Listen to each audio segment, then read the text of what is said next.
As how Jesus was invited to that wedding, the same notion conveys that you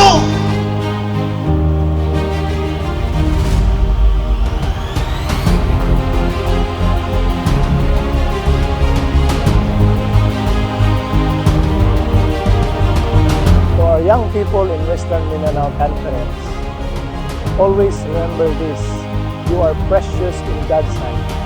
And God is calling you, God is calling each one of us to be His representative of the mission which has started by Him sa dihang napa sa Jerusalem.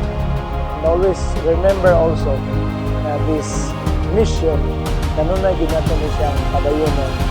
And dili nato mabuhat kini nga mission if we are not grounded in His Word. Young people, once again, remember this: you are precious in the sight of the Lord. With long likeness.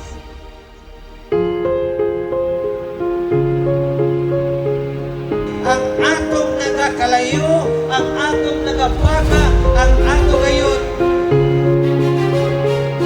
Gusto Diyos sa Ginoong nagginha, gikan Diyos sa atong sunod, magadanag ang kahayag pinaagi sa atong nagakrayo din pagto. O ka na nga pagto nga nagakrayo, hindi na mahimong makita o mudanag alang sa ban, not unless na kana siya ato gayud nga kanunay patubuon, padakon, ug ang pagpadakon niya na pinaagi sa ato gayud nga kanunay nga pag-apil sa mga bulaton sa Ginoo, ilabi na sa panahon nga dunay katiguman sama nini.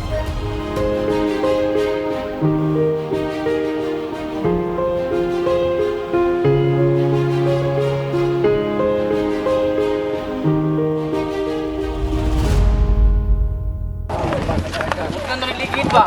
Ang tani-tani.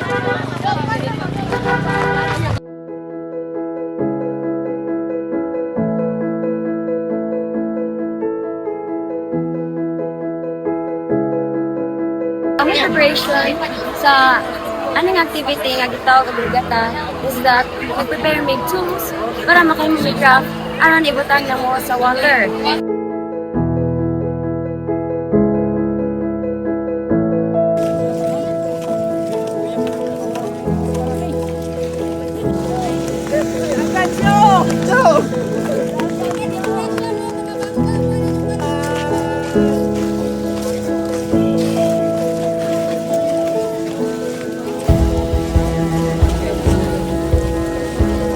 Kay mig na learn niining activity tungod kay na learn na mo unsaon pag-survive din na ibabaw sa tubig. Nagluto og camp bread, rice sulod sa usa ka bamboo. Dako sab kini nga tabang alang kanamo tungod kay kami na practice nga mga campers alang sa umaabot o pagpreparar alang sa umaabot nga kapanahunan.